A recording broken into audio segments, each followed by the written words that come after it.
What's up, you guys? Tomorrow is Christmas, so I want to wish you all a Merry Christmas and Happy Holidays. I hope you all get to spend time with your loved ones. I just wanted to pop in here really quick, do an update. It is about 5 weeks, almost exactly. I guess technically yesterday is 5 weeks. But I was in no state to make a video yesterday, to be honest with you. So I really haven't filmed at all during this whole week, so from week 4 to week 5, like the whole week of week 5, because I've been in Steamboat with my boyfriend's family and we've just been enjoying our time off and relaxing. So I've pretty much just been doing PT on my own and then walking a lot. Everyone that I was with up there went and skied every day, so I just walked around the city a lot. So I got a lot more walking in than I had been, and I was definitely sore from it. I also haven't been doing PT like as good as I do when I do it with a physical therapist. And I haven't been biking every day, like all of these things. So I am a little bit more sore. But that being said, on Wednesday, so 2 days ago, on my way back from Steamboat, I stopped in Vail to do PT with the physical therapist that I saw after surgery for 2 weeks in Vail, or 10 days. And it wasn't the best thing ever. I ended up leaving in tears. And pretty much she told me that she thought I was behind. And it was just really upsetting for me. It's hard to hear that you're behind in something when you've been working really hard at it. And the only reason that you're behind is because you've been listening to the PT and doing what they say. So it's been like a little bit of a rough couple days for me, but I'm kind of like back and I'm focused, and reality is all I can do is try really hard from here. The absolute worst thing I could do is just throw in the towel and then let myself get more and more behind. So I'm pretty much just, pulling myself up and just saying, I need to work even harder. I need to do more PT. I need to be more diligent. And, it doesn't matter how long it takes as long as it's done well. So that's just my personal opinion. I don't have like a strict deadline that's going to make or break my career. So if I get back in like 6 or 7 months, but I pushed it and made things heal faster than they wanted to or whatnot, and then I end up getting kind of like a byproduct injury because of it, then that's much worse than just taking 8 or 9 or even 10 months to fully heal, and then at 10 months being 100%, because like, let's say I heal in 6 months and then a month in and I hurt my hamstring because I didn't give it enough time to get strong before I went and played, and then I'm out for another 5 months. Like, to me, it's just no question. It doesn't matter if it takes a little bit longer as long as it's done right. So I'm not letting it get me down too much, because at the end of the day, all she said was that I'm a little bit behind. Not that anything is bad, just I'm a little behind. So the way I look at it is just work a little bit harder, do a little bit more, but not too much more. I don't want to get in the mindset of pushing myself too hard and making things like 2 steps forward, 1 step back. You know what I mean? Maybe it's 2 steps forward, but it's really slow, rather than 2 steps forward really fast and 1 step back, because that just doesn't make any sense, right? Work smarter, not harder. So yeah, I just want to let you guys know that this week has been tough for sure, but I'm not allowing it to get me super, super down. I think the holidays being near kind of helped me put everything into perspective and just kind of like remember that, I don't know, there's a lot to life. So I got really sad on Wednesday, and then I was sad again on Thursday. But why should I let one person just telling me I'm a little bit behind on rehab ruin my whole life? So yeah, I don't know. I'll check in with you guys at 6 weeks and maybe before then. And then I have a bunch of new PT that I'm super excited to show you guys. I'm really happy about. I've already started a lot of it, and I am super, super excited about it. I'm finally to the kind of exercises that really make me like happy and want to work really hard, because they make me like sore and they make me feel like I'm working hard. And I don't know, I just like it a lot more than like the really simple stuff. So I'm really excited to show you guys that. I'll put it in this video. And then I also have exercises in my other videos, and I will also put out like just PT videos. So if that's something you guys are interested in, please let me know, because it's gonna take a little bit of work, but if it's something that people wanna see, then I'd be more than happy to make it. So DM, comment, whatever it is, and just let me know if like a strict 2-week, 4-week, 8-week, 3-month, 4-month PT like regimen would be helpful for you guys, or if that's useless because you have a PT. And with that, I will see you guys in the next update. Happy holidays. Check out my nails. I'm obsessed. And eat some pumpkin pie or some apple pie and drink some eggnog or some wine for me, because all of these things are not in my diet. So you'll have to do it for me. Okay, it's okay. All right, okay. Thank you very much. I see you next time. Editing Denali here. I'm going to go through these as quick as possible because if I didn't, this video would be 2 hours long. So here I'm just doing crunches. You're restricted on certain core movements like crunches and other things that can accidentally pull from your hip flexor if you're not careful. So you can see in this clip, I'm trying to really tuck my core and engage those deep abs before I do the crunch. That's why it's almost like 2 movements in one. So I naturally have a little bit of an anterior tilt. So I have to like pull my hips into neutral and engage my core before I do each sit up. And that pretty much ensures that I'm not using too much hip flexor for these movements. But yeah, it feels good to do some core work. And then I'm doing these bent knee fallouts. So they look really simple, but they're actually so difficult. I'm lifting my shirt up so you can see here, but you have to keep your core super tight this entire time. It's not a hip or leg or anything movement, it's a core movement.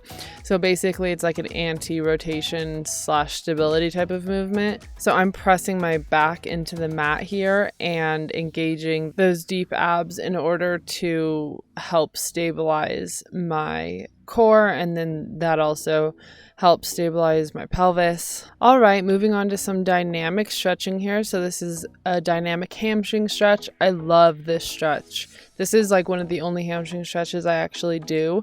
You can move kind of like the angle of your femur to hit different parts of your hamstring. You can kind of see like if I brought my thigh closer to my chest, I wouldn't be able to straighten my leg as much, but it would get a little bit higher on my hamstring. And then in this position, it's kind of hitting like the belly of my hamstring here. I'm really happy I get to do this now. The reason I had to wait a little bit on this one is because of that hip flexor issue. So you want to make sure that you're not using your hip flexor too early, and it's really difficult to not use it to hold your leg up in this movement. I'll put all sets and reps and everything on the screen, so I'm not gonna talk about them much. All right, moving into the modified front plank. So as opposed to a normal plank on your feet, I'm just doing them on my knees, still trying to suck that belly button in through my back, engage my glutes a little bit and not arch my back too much, keeping everything nice and engaged literally from my neck to my knees here. So it's really important here to make sure that your core doesn't give out. The minute your core gives out, you're going to start using that hip flexor. So if you start to fatigue and feel your hips drop, just go down and then take a break and restart, because it's better to take a little rest and do the movement correctly rather than put your hip in a compromised position. Same idea here, but this is just a side plank. So you can see I'm kind of like overextending through that hip, meaning I'm really trying to push my hip up to the sky. So yeah, I'm doing almost like extra work just because the main focus here for me is kind of like that glute and a little bit of core, but mainly being able to push up hard through that glute and that hip rather than just hold it from falling down. Does that make sense? All right, moving on to a quad stretch. So I can finally do this quad stretch completely prone, meaning I'm laying on my stomach. And sometimes I do it where I use a band like I am doing in this clip right here. It just helps me not like overextend in my back and stuff and feel uncomfortable. And then every once in a while, depending on how loose my quad is feeling that day, I'll be able to grab my entire foot. But I'll tell you what, after not being able to fully extend and get like completely straight like this while doing a quad stretch, this feels so good. I want to just lay in it forever. Okay, moving on to one of my absolute favorite movements at the moment. This is a prone banded external rotation movement. So it's really working those glute muscles that are responsible for rotating the leg in and out. These muscles are tragically undertrained, speaking from my own experience. So you can see here I'm doing both sides because I believe that my left and my right rotators could use some help. So I'm putting my hand on my glute here to just make sure that I'm feeling the movement in the right place and the right muscles, because it's pretty easy for the surrounding muscles to take over, like your TFL or your glute max. So I have my hand on the muscle to make sure the proper muscle is doing the work here. These are really, really important in the recovery. Like, I'm recording this voiceover 2 weeks after filming this clip, and I'm still doing these on a daily basis. Another movement that I am still doing on a daily basis 2 weeks after filming this clip, not because it's in my program, but because I love the glute activation I get from this movement, is just a prone hip extension / glute activation. It can be called either of those. I start in a completely relaxed position, then I engage my core, then I engage just the one butt cheek, and then I straighten my leg, and then I lift my leg about a foot off the ground. So it's a process. It's not like just one quick movement. It's very slow and diligent, and then I hold it at the top for 3 seconds, and then I return down to a completely relaxed position before I start it all again. It is a little bit tedious, but I feel like it really helps with my muscle-mind connection and get really, really engaging that glute and trying not to overextend my back or use any other surrounding muscles. And it's really interesting to learn how to activate just one glute at a time. It's something we're not super used to. This is kind of like a progression from the last movement. This is a bird dog, but only the dog portion. So moving forward, I'll add in the bird portion, which is essentially just lifting up my opposite arm from the leg that's moving here at the same time. It's the same idea where I go back to neutral every time. So I go back to the all four tabletop, and then I engage my core, and then I kick my leg back, engaging my glute, and then I raise my leg off the ground a little. And I'm supposed to be holding this for 3 seconds, but I'm going pretty fast in these clips. And then go all the way back down to the beginning of the movement and start again. I do this on both sides because the leg that stays on the ground is also working. The hip and the glute are working as stabilizers to keep you from falling over.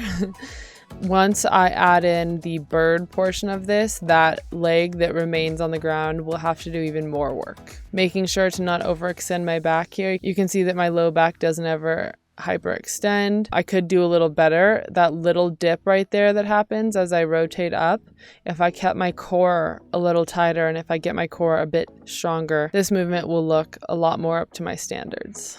Okay, so we talked before about those internal rotators when I was laying on my stomach and using the band and rotating my leg out. That was using my internal rotating muscles.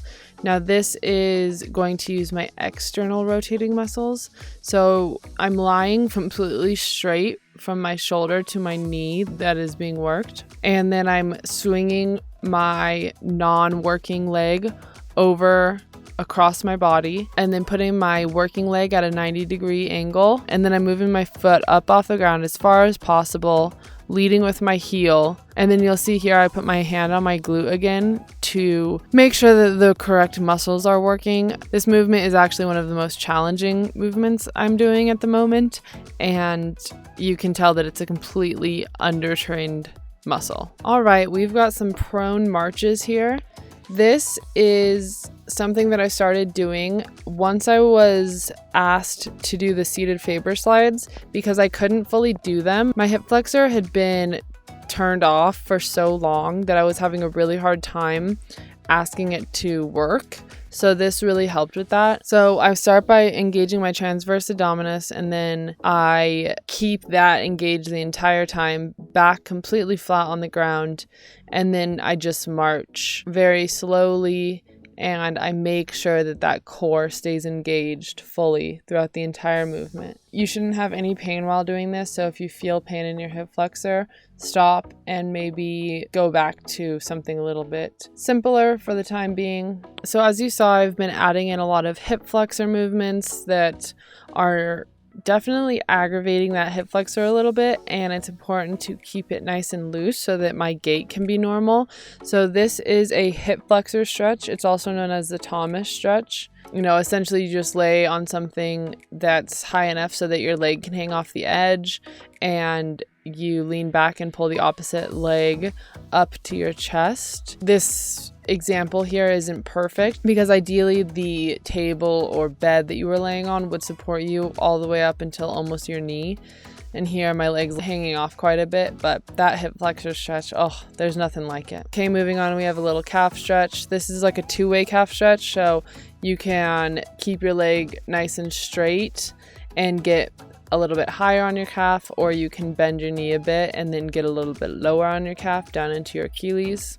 And look at this, you guys. I am allowed to squat. These are really sad squats here, but they're squats nonetheless. You can see I've got a little wobble in me, but I'm working on it. I just don't trust that hip to put a ton of weight on it right from the go, so we're getting there. But yeah, I'm just happy to be able to squat a little bit. The same rules apply to squatting here as always. Just sit back, watch those knees over the toes, don't let it go too far, and keep your core tight, all those things. Here I am doing a side lying abduction. So I'm being assisted here, and I only had to be assisted for about a week, and then I graduated to just doing it off the ground by myself. So essentially I'm relaxed into Cade's hands here, and then I'm lifting off, leading with my heel. You can see I'm leading with my heel up to the sky, and I am kind of pushing backwards, making sure that that hip flexor is getting no action and it's all glutes, and then leading with my heel to really turn off that TFL. And then I'm going back into his hands, lifting off, holding for 3 seconds. When I go back into his hands, I completely relax and I reset everything. Again, with this, I'm keeping my core tight. With every single movement, the first step is to engage the core, and then we move from there. So you can see here, I also have my hand on my glute. It's just kind of like a mind-muscle connection. It really helps in the beginning stages if one of your muscles is just not listening really well. Just touch it or tap it, give it some feedback that that's the muscle that you want working. And then you can also see here I'm touching my stomach now because I need to tell myself to engage that core, keep that core tight. When you don't have any little slidey things, so you make your gym bag work. Honestly, I usually just do these like in my kitchen or in my bathroom and in my socks, and my foot just slides. You can also put a towel under your foot if you want. Here, I just didn't bring anything, so I'm just using my gym bag, and it's kind of giving me issues. So we're going to call this the two-way glider. So I'm going to be working both sides. Here I'm starting where my bad leg, my surgered leg, is on the bag, and I'm just doing a mini lateral lunge and then a reverse lunge. I'm only going to where it's comfortable here. You can see my hands on my hips because I'm having a bit of pain in my hip here. This lateral lunge is what really makes that hip kind of feel stuck and like it needs to pop, so I can't go super deep.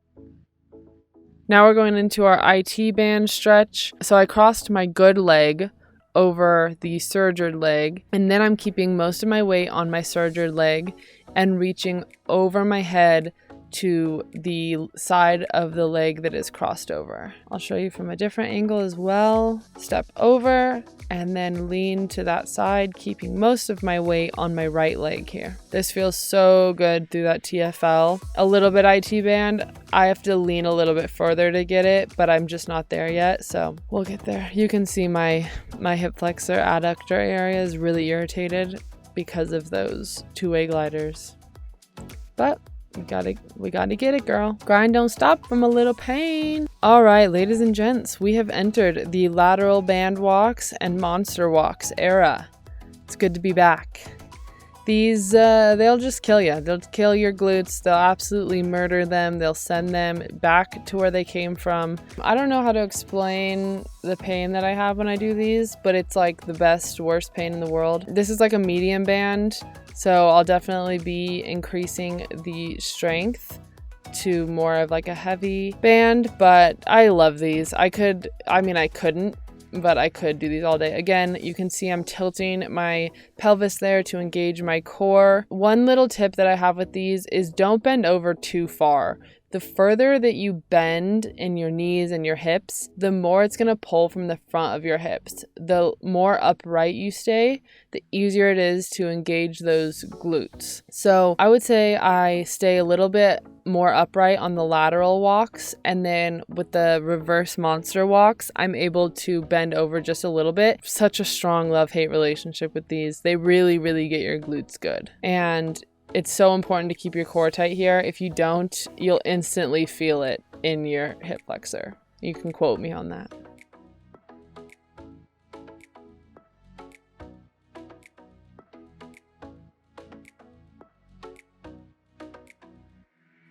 The dreaded Faber slides. So I'm just baffled by these.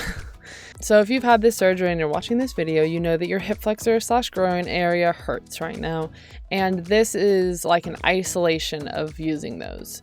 So you can see I'm taking a lot of breaks here because it honestly just hurts so bad. So the only piece of advice I can give is just to keep your core as tight as possible. If your core can do a little bit of this work for you, it's going to make it a lot easier, rather than asking the hip flexor to do all of this. So you can see I didn't do that many reps here, and that's because if something's hurting that bad on me, I'm not going to keep going. So I'm going to transition into those marches that I showed you before. All right, here we have the newest edition. This is the first day that I actually did these, and you can kind of tell. But these are single leg RDLs. So pretty much I'm just going as far as my body will let me until it hurts. It's not obviously full form. It's just as far as I can go until something starts to feel really not so good. Slight bend in the knee. I am doing the other side as well, and I probably have more of a bend in the knee on my left side because of my ankle surgery, and I'm still having issues from that. But this is a good one for your glutes and hamstrings. It's been a lot of fun. You can tell that it's really challenging for me, but challenging is fun, so I'm happy that I can do it. All right, you guys, and the last thing that I can now do at 5/6 weeks is foam roll anywhere. So I've been cleared to foam roll single leg, adductor, hamstrings, calves, back, anything. If you know me, you know that that's the greatest news I've had this year. I absolutely live and die by foam rolling. It feels so good. I don't understand how people function without doing it daily. Anyways, I hope you guys enjoyed that little PT session. Please leave any questions you have down below, and I would be happy to answer them. And with that, I will see you guys in the next clip, probably.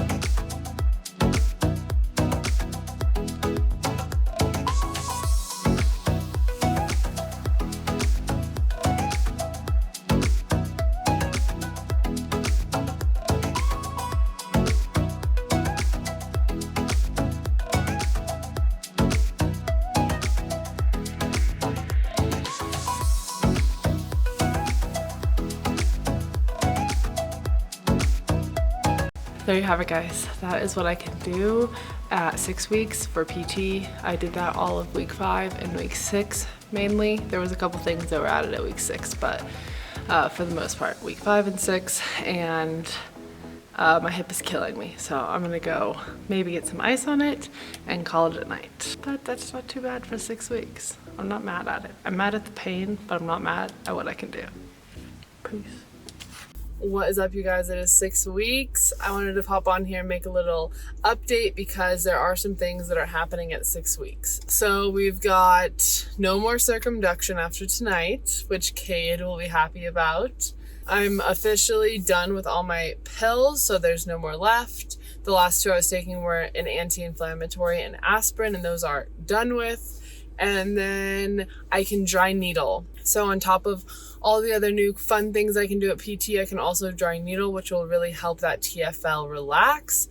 I was gonna get dry needled yesterday, but my PT didn't have time, so I ended up getting just like a really deep massage, and it actually helped a lot. So I've been trying to do more foam rolling on my own and that sort of thing. So right now, I would say the only things to really report about are that I do still kind of have a limp when I walk, and that, sorry, it's kind of dark in here. I wish my lights, I'm gonna lean closer. I do still kind of have a limp when I walk, and I still have that like locking sensation in my hip, like it needs to pop or something like that. But it does seem to be getting maybe a little bit better. So, yup, that is kind of all there is to report. I am leaving the gym right now. That is the gym back there, and everything felt pretty good. Sometimes that like locking sensation happens, and then I have a hard time activating my glute because it's kind of like the locking is kind of more like front and side, and then if I want to like activate my glute the right way, it like pulls on it too much and it feels locked, so it can't like go. But I did a lot more today, just a lot more volume, and my quad was like shaking and like kind of almost cramping when I was doing squats. So that was kind of honestly like good, because it just kind of made me feel like I was actually working, which is something that I really like to feel. And I have a hard time pushing myself or even like staying consistent if I don't feel like I'm working very hard. So I do feel like 6 weeks is going to be kind of that moment of like, okay, now things are getting like, my hamstring is kind of sore from some glute stuff we were doing. My quad's going to be sore. So we're getting to the point where it's kind of like I'm actually working the muscles rather than just like doing a movement. So that's exciting.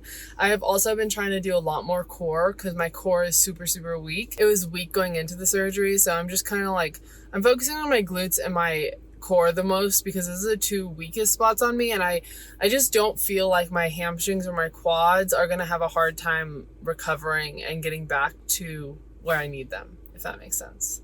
That's totally like individual, and maybe your weak points are somewhere else, but for me, mine are my glutes and my core.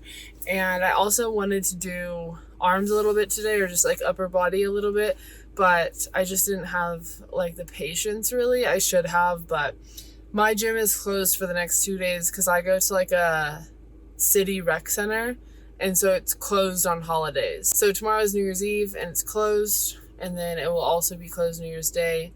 So I may try to go to a different gym because I didn't ride a bike on Christmas Eve or Christmas Day because it was also closed, and I don't think that was good. So anyways, I'm starving and thirsty and chronically dehydrated, and there's fires all over Colorado right now, so I don't know what's going on, but you know,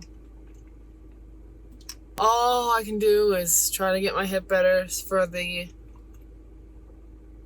apocalypse so that I can enjoy my last few days here with a good hip, you know what I mean? Anyways, ooh, that kind of gave me a little bit of I love to go incognito to the gym, especially with this mask situation. Like, if you don't know who I am really, really well, you will not recognize me, and you will not know who I am. And that is something that I hold near and dear to my heart. That's 6 weeks, baby. We are fully walking. We have no circumduction. We have no CPM machine. We have no restrictions. Whatever my hip can do, I can do. I can do squats. Most stuff that I'm doing right now is double leg, but we will get to single leg. I can do core. I can do upper body. I can do cardio. I can swim in the pool, which I don't do because I hate the pool, but I can do cardio in the pool, on a bike. Well, I can only do like a little bit of resistance on the bike, so we're like trying to progress that. I do like the arm cardio, but do I? I will see you guys